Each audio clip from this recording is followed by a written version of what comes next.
ಆರಾಧನಾ ಸಮಯ.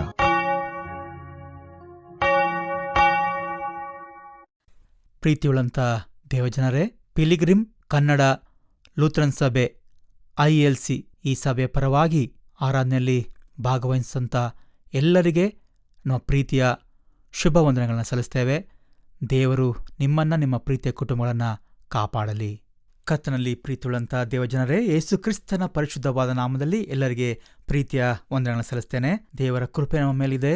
ಹಾಗಾಗಿ ಮತ್ತೊಂದು ಆವರ್ತಿ ನಾವು ಕರ್ತನ ಪರಿಶುದ್ಧ ಭಾನುವಾರ ದಿನದಲ್ಲಿ ಆತನ ಆರಾಧನೆ ಮಾಡಲು ಆತನ ಸನ್ನಿಧಾನದಲ್ಲಿ ಸೇರಿ ಬರಲು ಕೊಟ್ಟಂಥ ಅವಕಾಶಕ್ಕಾಗಿ ಸ್ತೋತ್ರ. ಪ್ರಾರ್ಥನೆ ಮಾಡೋಣ. ಪ್ರೀತಿಯುಳ್ಳಂಥ ಸ್ವಾಮಿ, ನಿನ್ನ ಪರಿಶುದ್ಧವಾದ ನಾಮಕ್ಕೆ ಸ್ತೋತ್ರ. ಸ್ವಾಮಿ, ನಿನ್ನ ವಾಕ್ಯದ ಮೂಲಕವಾಗಿ ನಮ್ಮ ಸಂಗಡ ಮಾತನಾಡು. ನಾವು ಕೇಳಲು ಸಿದ್ಧರಾಗಿದ್ದೇವಪ್ಪ. ದೇವರೇ, ನಿನ್ನಲ್ಲಿ ಸಿಗುವಂಥ ನಿಜವಾದ ಸಂತೋಷವನ್ನು ನಾವು ಅನುಭವಿಸುವಂಥ ಕೃಪೆಯನ್ನು ದಯಪಾಲಿಸ್ಕೊಡು. ಲೋಕವು ಕೊಡದಂಥ ಸಂತೋಷವನ್ನು, ನಿರೀಕ್ಷೆಯನ್ನು ನಿನ್ನ ವಾಕ್ಯಗಳು ನೀನೇ ನಮಗೆ ಒದಗಿಸಿಕೊಡ್ತೀವಿ. ಅದಕ್ಕಾಗಿ ಸ್ತೋತ್ರ ಸ್ವಾಮಿ. ದಯಮಾಡಿ ನಿನ್ನ ವಾಕ್ಯದ ಮೂಲಕವಾಗಿ ನಮ್ಮನ್ನು ಎಚ್ಚರಿಸಿ, ಖಂಡಿಸಿ, ತಿದ್ದಿ ನಡೆಸು ಎಂಬುದಾಗಿ ಕೇಳಿಕೊಳ್ಳುತ್ತೇನೆ. ಈ ದಿನದ ಆರಾಧನೆ ಅದು ನಿನಗೆ ಮಹಿಮೆಯಾಗಲಿ. ನಿನ್ನ ವಾಕ್ಯ ನಮ್ಮನ್ನು ನಿನ್ನ ಮಾರ್ಗದಲ್ಲಿ ನಡೆಸಲಿ. ಯೇಸುವಿನ ಪರಿಶುದ್ಧ ನಾಮದಲ್ಲಿ ಪ್ರಾರ್ಥನೆಯನ್ನು ಬೇಡಿದ ತಂದೆಯ ದೇವರೇ, ಆಮೇನ್.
ಕರ್ತನೇ, ನನ್ನ ತುಟಿಗಳನ್ನು ತೆರೆಯ ಮಾಡು.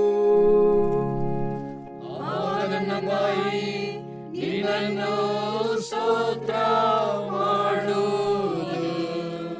ದೇವರೇ, ನನ್ನನ್ನು ರಕ್ಷಿಸು. ಯೆಹೋವನೇ, ಬೇಗ ಬಂದು ಸಹಾಯ ಮಾಡು. ಪಿತಾನಿಗೂ ಕುಮಾರನಿಗೂ ಪವಿತ್ರಾತ್ಮನಿಗೂ ಮಹಿಮೆ ಉಂಟಾಗಲಿ.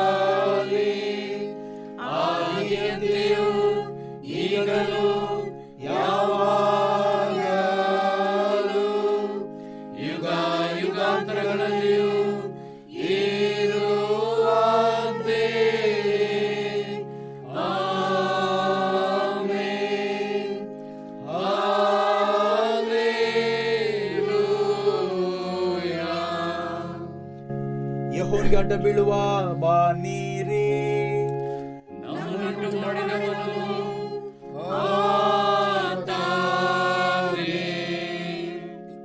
ಬನ್ನಿರಿ, ಯೆಹೋವನಿಗುತ್ಸಾಹ ಧ್ವನಿ ಗಾಯುವ, ನಮ್ಮ ರಕ್ಷಣಾ ಶರಣಗೆ ಜಯ ಘೋಷ ಮಾಡೋಣ. ಸ್ತುತಿಯೊಡನೆ ಆತನ ಸನ್ನಿಧಿಗೆ ಸೇರೋಣ. ಕೀರ್ತನೆಗಳಿಂದ ಆತನಿಗೆ ಜಯ ಘೋಷ ಮಾಡೋಣ. ಯೆಹೋವನು ಮಹಾದೇವರು, ಎಲ್ಲ ದೇವರುಗಳಲ್ಲಿ ಮಹಾರಾಜನು ಆಗಿದ್ದಾನೆ. ಭೂಮಿಯ ಅಗಾಧವು ಆತನ ಕೈಯಲ್ಲಿರುತ್ತದೆ, ಪರ್ವತ ಶಿಖರಗಳು ಆತನವೇ. ಸಮುದ್ರವು ಆತನದೇ, ಆತನೇ ಅದನ್ನು ನಿರ್ಮಿಸಿದನು. ಒಣ ನೆಲವು ಆತನ ಕೈಕೆಲಸವೇ. ಬನ್ನಿರಿ, ನಮ್ಮ ನಿರ್ಮಾಣಿಕನಾದ ಯೆಹೋವನಿಗೆ ಸಾಷ್ಟಾಂಗವೆರಗಿ ಆರಾಧಿಸೋಣ. ಆತನೇ ನಮ್ಮ ದೇವರು, ನಾವು ಆತನು ಪಾಲಿಸುವ ಪ್ರಜೆಯು, ಆತನ ಕೈ ಕೆಳಗಿರುವ ಹಿಡಿದು ಆಗಿದ್ದೇವೆ. ಪಿತನಿಗೂ ಕುಮಾರನಿಗೂ ಪವಿತ್ರ ಆತ್ಮನಿಗೂ ಮಹಿಮೆ ಉಂಟಾಗಲಿ. ಆದಿಯಂತೆಯೂ ಈಗಲೂ ಯಾವಾಗಲೂ ಯುಗಾಂತರಗಳಲ್ಲಿಯೂ ಇರುವಂತೆ.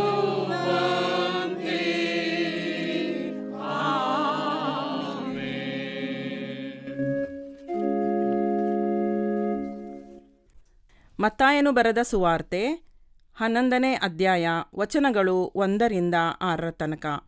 ಯೇಸು ತನ್ನ 12 ಮಂದಿ ಶಿಷ್ಯರಿಗೆ ಹೇಳಬೇಕಾದದ್ದನ್ನು ಹೇಳಿ ಮುಗಿಸಿದ ಬಳಿಕ ಅಲ್ಲಿಯವರ ಊರುಗಳಲ್ಲಿ ಉಪದೇಶ ಮಾಡುವುದಕ್ಕೂ ಸುವಾರ್ತೆಯನ್ನು ಸಾರುವುದಕ್ಕೂ ಅಲ್ಲಿಂದ ಹೊರಟನು. ಯೋಹಾನನು ಕ್ರಿಸ್ತನ ಕಾರ್ಯಗಳ ಸುದ್ದಿಯನ್ನು ಸೆರೆಮನೆಯಲ್ಲಿ ಕೇಳಿ ಆತನ ಬಳಿಗೆ ಶಿಷ್ಯರನ್ನು ಕಳುಹಿಸಿ, ಬರಬೇಕಾದವನು ನೀನೋ, ನಾವು ಬೇರೊಬ್ಬನ ದಾರಿಯನ್ನು ನೋಡಬೇಕೋ ಎಂದು ಕೇಳಿಸಿದನು. ಆತನು ಅವರಿಗೆ ಪ್ರತ್ಯುತ್ತರವಾಗಿ, ಕುರುಡರಿಗೆ ಕಣ್ಣು ಬರುತ್ತವೆ, ಕುಂಟರಿಗೆ ಕಾಲು ಬರುತ್ತವೆ, ಕುಷ್ಠರೋಗಿಗಳು ಶುದ್ಧರಾಗುತ್ತಾರೆ, ಕಿವುಡರಿಗೆ ಕಿವಿ ಬರುತ್ತವೆ, ಸತ್ತವರು ಜೀವವನ್ನು ಹೊಂದುತ್ತಾರೆ, ಬಡವರಿಗೆ ಸುವಾರ್ತೆ ಸಾರಲ್ಪಡುತ್ತದೆ. ನೀವು ಹೋಗಿ ಕಂಡು ಕೇಳುವವುಗಳನ್ನು ಯೋಹಾನನಿಗೆ ತಿಳಿಸಿರಿ. ನನ್ನ ವಿಷಯದಲ್ಲಿ ಸಂಶಯ ಪಡದವನೇ ಧನ್ಯನು ಎಂದು ಹೇಳಿದನು ಎಂಬುದೇ. ಕರ್ತನೇ, ನಮ್ಮ ಮೇಲೆ ದಯೆಯಿಡು. ಕರ್ತನೇ, ನಿನಗೆ ಸ್ತೋತ್ರವು.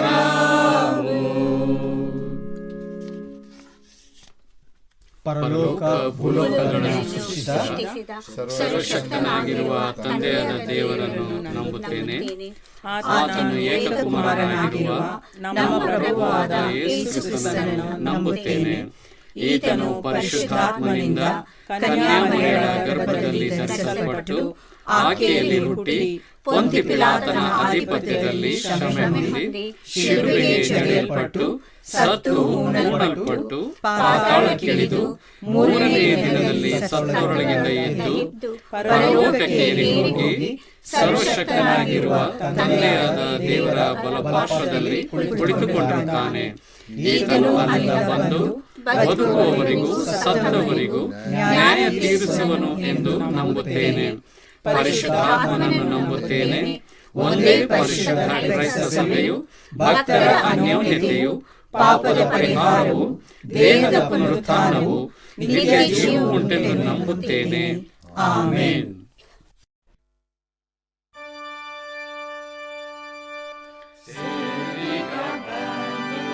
ರಕ್ಷಕನ ಸಂದೇಹ ಮಾರ್ಗದರ್ಶನವ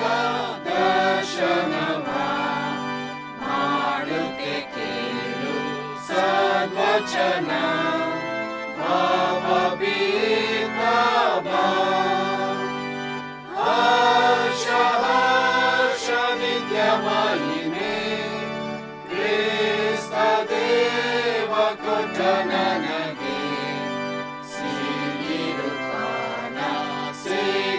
ಸೇರುತ್ತದೆ ತಂದೆಯ ಮಾಲೆಯೋ.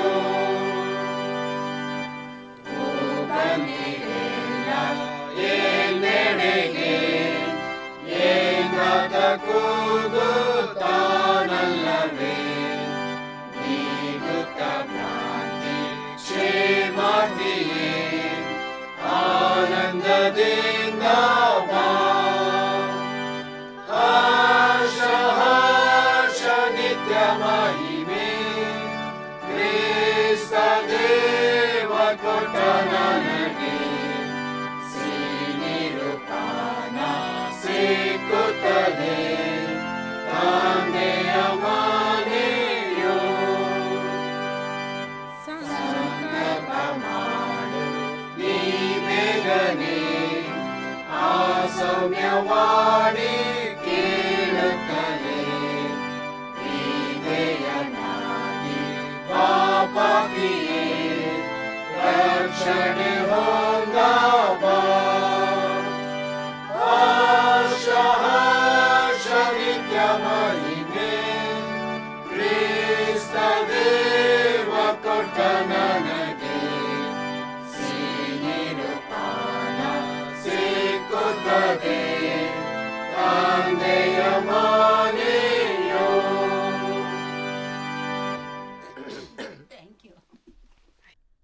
ಕರ್ತನಲ್ಲಿ ಪ್ರೀತಿಯುಳ್ಳಂಥ ದೇವಜನರೇ, ದೇವರ ಮಹಾಕೃಪೆಯಿಂದ ಮತ್ತೊಂದಾವರ್ತಿ ಆತನ ಪರಿಶುದ್ಧ ಸನ್ನಿಧಾನದಲ್ಲಿ ಆತನ ವಾಕ್ಯವನ್ನು ಧ್ಯಾನ ಮಾಡುವಂಥ ಸದಾವಕಾಶವನ್ನು ಕೊಟ್ಟಂಥ ಸ್ವಾಮಿಗೆ ನಾವು ಸ್ತೋತ್ರವನ್ನು ಸಲ್ಲಿಸೋಣ.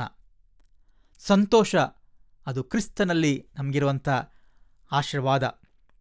ನಮ್ಮ ಕರ್ತನು ನಮಗಾಗಿ ಬಂದಿದ್ದಾನೆ. ನಮ್ಮ ಕಷ್ಟ ನೋವು ಪರಿಹಾರಗಳಿಗಾಗಿ ಆತನು ಸದಾಕಾಲ ನಮ್ಮೊಂದಿಗೆ ಜೀವನ ಮಾಡುತ್ತಾ ನಮ್ಮನ್ನು ಆಶೀರ್ವಾದ ಮಾಡಿದ್ದಾನೆ. ಇದು ಈ ವಾರದ ನಮ್ಮ ಆಲೋಚನೆಗಳು. ಮುಖ್ಯವಾಗಿ ದೇವಜನರು ನಿರೀಕ್ಷಿಸಿದಂಥ ರಕ್ಷಕ ಬರಬೇಕಾಗಿಂತ ಕ್ರಿಸ್ತನು ಮಸ್ಸಿಹ ನಮ್ಮನ್ನು ನಮ್ಮ ಪಾಪಗಳಿಂದ, ನಮ್ಮನ್ನು ಮರಣದಿಂದ, ನಮ್ಮನ್ನು ಸೈತಾನನಿಂದ ರಕ್ಷಿಸಿದ್ದಾನೆ ಎಂಬಂಥ ಈ ಸಂದೇಶವನ್ನು ಕೇಳುತ್ತಾ ನಾವು ಸಂತೋಷ ಪಡೋಣ, ಉಲ್ಲಾಸ ಪಡೋಣ. ಮುಖ್ಯವಾಗಿ ಈ ದಿನಕ್ಕೆ ನೇಮಕವಂಥ ವಾಕ್ಯ ಪರಿಚಯದ ಕುರಿತಾಗಿ ನಾವು ಸ್ವಲ್ಪ ಹೊತ್ತು ಆಲೋಚನೆ ಮಾಡೋಣ. ಕರ್ತನಲ್ಲಿ ಪ್ರೀತಿಯುಳ್ಳಂಥ ದೇವಜನರೇ, ನಮ್ಮ ಈ ದಿನದ ವಾಕ್ಯ ಪರಿಚಯದ ಭಾಗ ಮತ್ತಾಯನ ಸುವಾರ್ತೆ 11ನೇ ಅಧ್ಯಾಯದ 2-11 ವಚನಗಳು.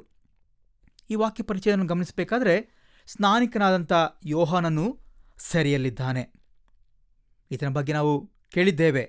ಇದು ತನ್ನ ನೇರ ಮಾತುಗಳು, ತಪ್ಪನ್ನು ಧೈರ್ಯವಾಗಿ ಖಂಡಿಸುವಂಥದ್ದು, ಸಾವಿಗೂ ಸಹ ಎದರದಂಥ ಸ್ವಭಾವದಿಂದ ಎಲ್ಲ ಯಹೂದ್ಯರ, ಮುಖ್ಯವಾಗಿ ಅರಸನಾದಂಥ ಹೆರೋದನ ಕಾರಣದಿಂದ ಆತನು ಸೆರೆಯಲ್ಲಿ ಇರುವುದನ್ನು ಗಮನಿಸ್ತಾ ಇದ್ದೇವೆ.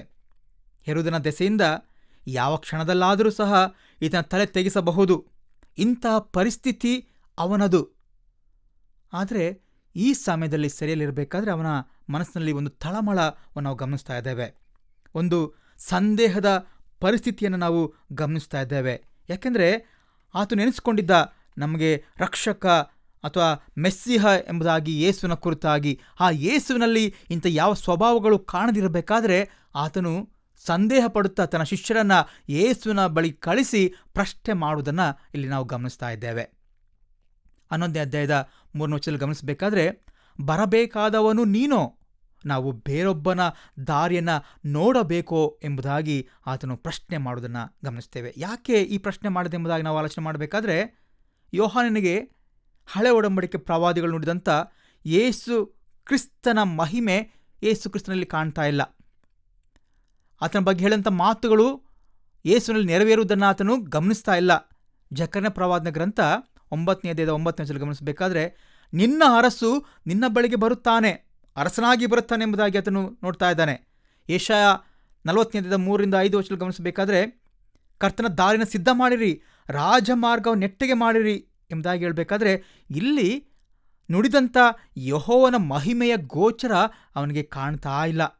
ಹಾಗಾಗಿ ಯೇಸುವಿನ ಕುರಿತು ಅವನು ಈಗ ಗ್ರಹಿಸಿಕೊಂಡಿರುವಂಥದ್ದು ತುಂಬ ಸಾಧಾರಣ ಮನುಷ್ಯನಾಗಿದ್ದಾನೆ, ಆದರೆ ಒಳ್ಳೆಯ ಬೋಧಕನಾಗಿ ರಬ್ಬಿಯಾಗಿ ಕಾಣ್ತಾ ಇದ್ದಾನೆ ಹೊರತು ಯಹೂದ್ಯರ ಅರಸನಾಗಿ, ಯಹೂದ್ಯರ ಒಂದು ನಿರೀಕ್ಷಲ್ಪಟ್ಟಂಥ ಯಾವ ಲಕ್ಷಣವೂ ಕಾಣದಿರಬೇಕಾದ್ರೆ ಅದನ್ನು ಸಹ ಇಲ್ಲಿ ಗಾಬರಿಗೊಳ್ತಾ ಇದ್ದಾನೆ. ಕರ್ತನಲ್ಲಿ ಪ್ರೀತಿಯುಳ್ಳಂಥ ದೇವಜನರೇ, ಸ್ನಾನಿಕರಂಥ ಯೋಹಾನ ಶಿಷ್ಯರಿಗೆ ಯೇಸುಸ್ವಾಮಿ ಕೊಟ್ಟಂಥ ಉತ್ತರವನ್ನು ಗಮನಿಸಿರಿ. ಇದು ಬಹಳ ವಿಶೇಷವಾದಂಥ ಒಂದು ಉತ್ತರ. ಆತನು ತನ್ನ ಅದ್ಭುತಗಳ ಬಗ್ಗೆ ಅವರ ಸಂಗಡ ಮಾತಾಡ್ತಾ ಇದ್ದಾನೆ. ಇಲ್ಲಿ ತಾನು ಏನು ಕೆಲಸ ಮಾಡ್ತಾ ಇದ್ದಾನೋ ಅದನ್ನೇ ಸಾಕ್ಷಿಯಾಗಿ ಅವರಿಗೆ ಹೇಳ್ತಾ ಇದ್ದಾನೆ. ಅವರ ಪ್ರಶ್ನೆಗೆ ಉತ್ತರವಾಗಿ ಹೇಳ್ತಾ ಇದ್ದಾನೆ. ಹಳೆ ಒಡಂಬಡಿಕೆಯ ಸಂಪೂರ್ಣತೆಯನ್ನು ಪರಿಪೂರ್ಣತೆಯಲ್ಲಿ ಪ್ರಕಟ ಮಾಡ್ತಾ ಇದ್ದಾನೆ ತನ್ನ ಕೆಲಸದ ಮೂಲಕವಾಗಿ. ಯೆಶಾಯನ ಪ್ರವಾದನ ಗ್ರಂಥ 36ನೇ ಅಧ್ಯಾಯದ 5ನೇ ವಚನ ಗಮನಿಸಬೇಕಾದ್ರೆ, ಹೆದರಬೇಡಿರಿ.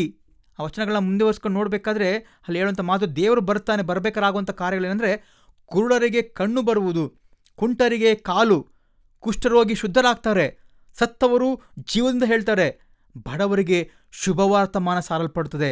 ಇದೆಲ್ಲ ಯಾವಾಗ ಆಗ್ತದೆ ಅಂದರೆ ಮಸ್ಸೀಹನ ಆಗಮನ ಕಾಲದಲ್ಲಿ ಆಗುವಂಥ ಕಾರ್ಯಗಳಿಗಾಗಿ ತನ್ನ ವಿಷಯದಲ್ಲಿ ಸಂದೇಹ ಬೇಡ ಎಂಬುದಾಗಿ ಅವನಿಗೆ ಹೇಳಿಕೊಳ್ತಾನೆ.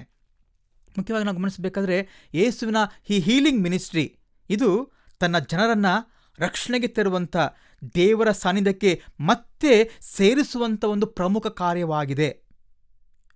ನಾವು ಆಲೋಚನೆ ಮಾಡಬಹುದು, ಮೋಶೆಯ ಧರ್ಮಶಾಸ್ತ್ರದಲ್ಲಿ, ಮೋಶೆಯ ಕಾನೂನಿನ ಪ್ರಕಾರ ಕುಂಟ, ಊನರು ಇವರು ಆರಾಧನೆಗೆ ದೇವರ ಆಲಯಕ್ಕೆ ಪ್ರವೇಶ ಮಾಡುವಂತ ಇರಲಿಲ್ಲ.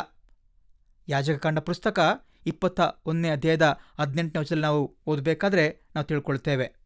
ಆದರೆ ಯೇಸು ಈ ಕರ್ಸನ್ನು, ಶಾಪವನ್ನು ಮುರಿದು ಅವರನ್ನು ದೇವರ ಸನ್ನಿಧಾನಕ್ಕೆ ಸೇರಿಸಿಕೊಳ್ತಾ ಇದ್ದಾನೆ. ಅವರ ಆರಾಧನೆಗೆ ಅಡ್ಡಿಯಾಗಿದ್ದಂಥ ಎಲ್ಲ ತೊಡಕುಗಳನ್ನು ಆತನು ತೊಡೆದು ಹಾಕಿ ದೇವರ ಸನ್ನಿಧಾನಕ್ಕೆ ಅವ್ರನ್ನ ಬರಮಾಡುವುದನ್ನು ಸಾಕ್ಷಿಯಾಗಿ ಹೋಗಿ ಹೇಳಿರಿ ಎಂಬುದಾಗಿ ಯೋಹಾನನ ಶಿಷ್ಯರಿಗೆ ಆತನು ತಿಳಿಸ್ತಾ ಇದ್ದಾನೆ. ಯೆರೆಮೀಯನ ಪ್ರವಾದನ ಗ್ರಂಥ 31ನೇ ಅಧ್ಯಾಯದ 31ರಲ್ಲಿ ಗಮನಿಸಬೇಕಾದ್ರೆ, ನೂತನ ಒಡಂಬಡಿಕೆ, ಯೇಸು ಕ್ರಿಸ್ತನ ಬರಬೇಕಾದ ದೇವ ಜನನು ಸಿಗುವಂಥ ಆ ನೂತನ ಒಡಂಬಡಿಕೆಯನ್ನು ಅದನ್ನು ಸ್ಥಾಪಿಸಿದಾಗಿ ಅಲ್ಲಿ ನಾವು ಗಮನಿಸ್ತೇವೆ. ಹಾಗಾಗಿ ಯೇಸುವಿನ ಕೆಲಸ ಅದು ಗುಡ್ ನ್ಯೂಸ್, ಸುವಾರ್ತೆಯಾಗಿದೆ.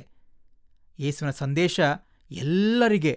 ಯೆಶಾಯ 61:1 ಗಮನಿಸಬೇಕಾದ್ರೆ, ಕರ್ತನಾದ ಯೆಹೋವನ ಆತ್ಮವು ನನ್ನ ಮೇಲೆ ಅದೆ, ಆತನು ನನ್ನ ಬಡವರಿಗೆ ಶುಭವರ್ತಮಾನವನ್ನು ಸಾರುವುದಕ್ಕೆ ಅಭಿಷೇಕಿಸಿದನು, ಮನ ಮುರಿದವರನ್ನ ಕಟ್ಟಿ ವಾಸಿ ಮಾಡುವುದಕ್ಕೂ ಯೆಹೋವನು ನೇಮಿಸಿದ ಶುಭ ವರ್ಷವನ್ನು ಸಾರಲಿಕ್ಕೆ ಆತನನ್ನು ನೇಮಿಸಿದನು ಎಂಬುದಾಗಿ ಹೇಳ್ತಾನೆ. ಅದನ್ನೇ ನಾವು ಲೂಕನ ಸುವಾರ್ತೆ 4:18 ಗಮನಿಸಬಹುದು. ಅದನ್ನು ನಜರೇತಿನ ಪ್ರಣಾಳಿಕೆ ಎಂಬುದಾಗಿ ಗಮನಿಸ್ತೇವೆ.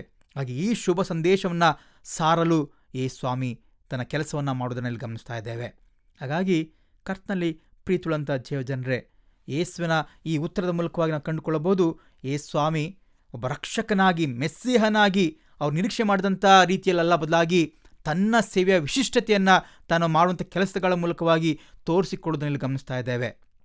ನಾವು ಗಮನಿಸಬಹುದು, ಹಳೆ ಒಡಂಬಡಿಕೆ ಪ್ರವಾದಿಗಳಲ್ಲಿ ಬಹುತೇಕ ಜನರು ಮೋಶೆಯ ಆತನು ಸ್ಥಾಪನೆ ಮಾಡೋಂಥ ಆ ಮೋಶೆ ತಿಳಿಸ್ಕೊಡೋಂಥ ಕಾನೂನುಗಳನ್ನು ಆತನು ಸಾರಿದರು, ಜನಗಳನ್ನು ಎಚ್ಚರಿಸಿದರು, ಖಂಡಿಸಿದರು. ಹಾಗೆ ಸ್ನಾನಿಕರಂಥ ಯೋಹಾನನು ಸಹ ಅವರಿಗೆ ಮನ ಪರಿವರ್ತನೆ ಬಗ್ಗೆ ಕರೆ ಕೊಡಬೇಕಾದ್ರೆ ಸಾಮಾನ್ಯವಾಗಿ ಪ್ರವಾದಿಗಳು ನುಡಿದನ್ನೇ ಆತನು ಸಹ ಇಲ್ಲಿ ತಿಳಿಸಿದ್ದಾನೆ. ಯೇಸುವಿನ ಸುವಾರ್ತೆ ಅದು ವಿಶೇಷವಾದಂಥದ್ದು. ಅದು ಕ್ಷಮಾಪಣೆಯನ್ನು, ರಕ್ಷಣೆಯನ್ನು, ಅವರಿಗೆ ಶುಭವನ್ನು ತರುವಂಥ ಒಂದು ಸುವಾರ್ತೆಯಾಗಿದೆ. ಹಾಗಾಗಿ ಕರ್ತನಲ್ಲಿ ಪ್ರೀತಿಯುಳ್ಳಂಥ ದೇವಜನರೇ, ನಾವು ಯೇಸುವಿನ ವಾರ್ತೆಗಳ ಮೂಲಕವಾಗಿ ಗುಣ ಹೊಂದಿದ್ದೇವೆ, ಬಲ ಹೊಂದಿಕೊಂಡಿದ್ದೇವೆ. ಯೇಸುವಿನ ಕಾರ್ಯಗಳ ಮೂಲಕವಾಗಿ ನಾವು ಶಕ್ತಿಯನ್ನು ಪಡ್ಕೊಂಡಿದ್ದೇವೆ. ಹಾಗಾಗಿ ನಾವು ಸಂತೋಷ ಪಡೋಣ, ಸಂಭ್ರಮ ಪಡೋಣ. ಈ ವಾಕ್ಯಗಳನ್ನು ಕ್ರಿಸ್ತನ ನಿರೀಕ್ಷೆಯಲ್ಲಿ ಸಂತೋಷ ನಡೆಸಲಿ ಎಂಬುದನ್ನು ಕೇಳಿಕೊಳ್ಳೋಣ. ಮತ್ತೆ ಸಹ ನಾವು ಈ ವಾಕ್ಯವನ್ನು ಗಮನಿಸಬೇಕಾದ್ರೆ, ಯೇಸುಸ್ವಾಮಿಲಿ ಸ್ನಾನಿಕನಾದಂಥ ಯೋಹಾನನ್ನು ಅಲ್ಲಗಳೆಯುತ್ತಾ ಇಲ್ಲ. ಆತನನ್ನು ನನ್ನ ಸಾಕ್ಷಿಗಾಗಿ ಬಂದವನು ಎಂಬುದಾಗಿ ಆತನು ಹೇಳ್ತಾ ಇದ್ದಾನೆ. ಯಾಕೆಂದರೆ ಅನೇಕ ಪ್ರವಾದಿಗಳಿಗೆ ಬಂದರು, ಅವ್ರು ನಯವಾದ ಉಡುಪನ್ನು ಧರಿಸಿಕೊಂಡಿದ್ರು, ಅರಮನೆಯಲ್ಲಿದ್ದರು, ಅಂತಸ್ತರಲ್ಲಿದ್ದರು, ಸಂತೋಷದಲ್ಲಿದ್ದರು. ಆದರೆ ಇವನು ಆ ಪ್ರವಾದಿಗಳಿಗಿಂತ ಹೆಚ್ಚಿನವನು.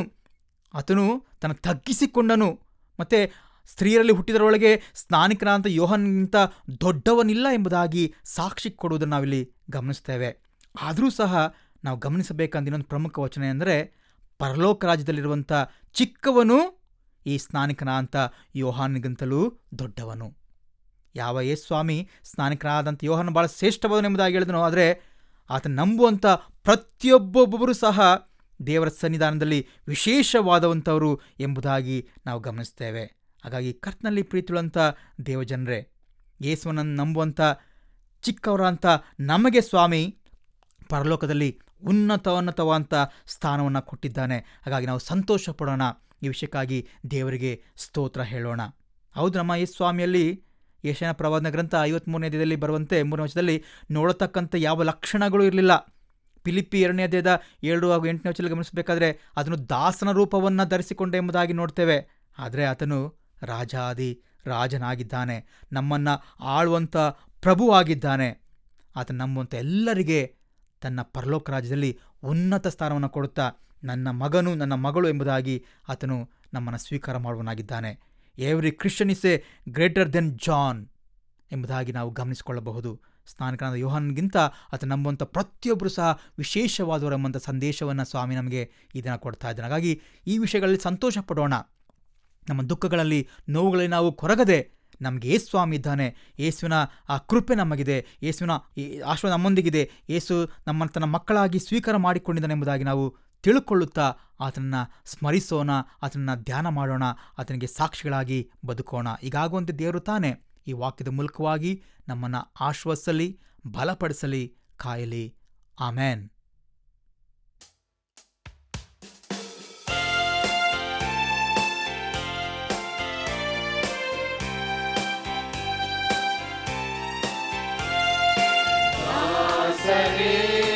ಧರಣಿಯನೆಲ್ಲ ಯೇಸುವಿಗೆ ಸ್ವಂತ ಮಾಡುವ, ದಾಸರೇ ಧರಣಿಯನೆಲ್ಲ ಯೇಸುವಿಗೆ ಸ್ವಂತ ಮಾಡುವ, ಪ್ರೀತಿಯಿಂದ ಯೇಸುವ ತೋರುವ, ವಾಕ್ಯವ ಸಾರುವ, ಕಗತಲೊಡಿಸಿ ಬೆಳಕ ಚೆಲ್ಲುವ, ಪ್ರೀತಿಯಿಂದ ಯೇಸುವ ತೋರುವ, ವಾಕ್ಯವ ಸಾರುವ, ಕಗತಲೊಡಿಸಿ ಬೆಳಕ ಚೆಲ್ಲುವ, ದಾಸರೇ ಧರಣಿಯನೆಲ್ಲ ಯೇಸುವಿಗೆ ಸ್ವಂತ ಮಾಡುವ.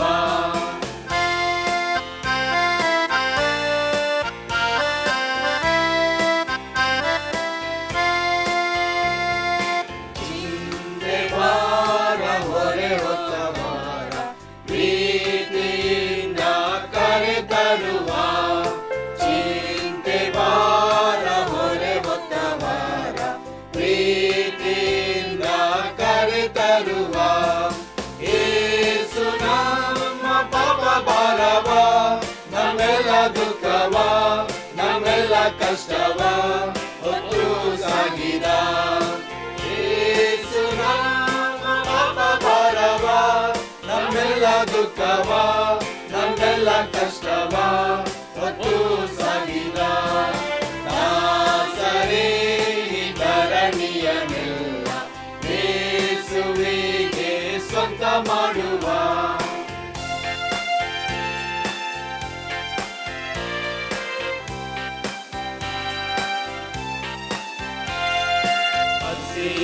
ರೋಗ ಪೀಡಿತರಿಗೆಲ್ಲ ಕನಿಕರಾಗಿ ಸೇವೆ ಮಾಡುವ, ಹಸಿವು ರೋಗ ಪೀಡಿತರಿಗೆಲ್ಲ ಕನಿಕರಾಗಿ ಸೇವೆ ಮಾಡುವ, ಯೇಸು ತನ್ನ ಉಚಿತವ, ಆತನ ಕೃಪೆಯ ಆತನ ನಾಮವ ಸ್ತುತಿಸಿ ಹಾಡುವ, ಯೇಸು ತನ್ನ ವರವ ಆತನ ಕೃಪೆಯ ಆತನ ನಾಮವ ಸ್ತುತಿಸಿ ಹಾಡುವ, ದಾಸರೇ ಧರಣಿಯನೆಲ್ಲ ಯೇಸುವಿಗೆ ಸ್ವಂತ ಮಾಡುವ.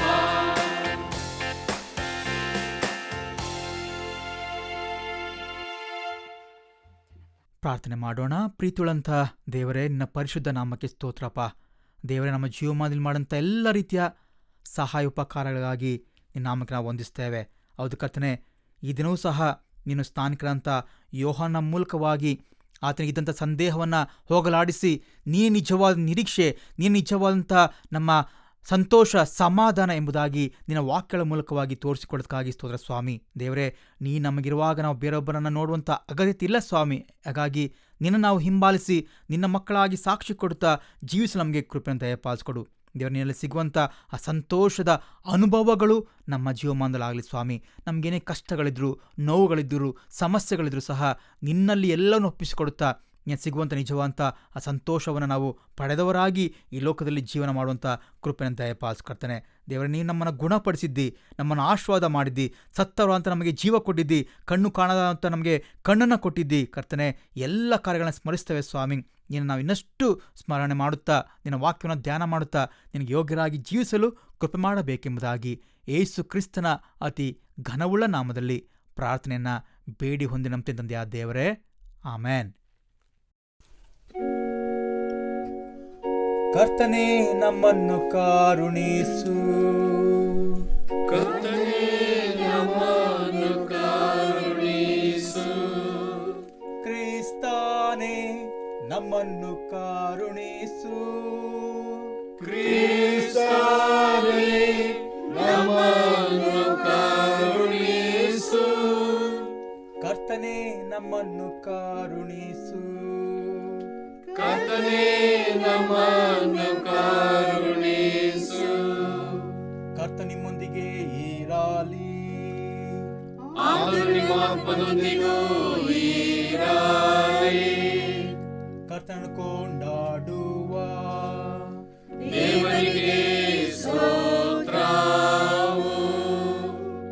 ತಂದೆಯಾದ ದೇವರ ಪ್ರೀತಿಯು, ಕರ್ತನಾದ ಯೇಸು ಕ್ರಿಸ್ತನ ಕೃಪೆಯು, ಪವಿತ್ರಾತ್ಮನ ಐಕ್ಯವು ನಿಮ್ಮೊಂದಿಗೆ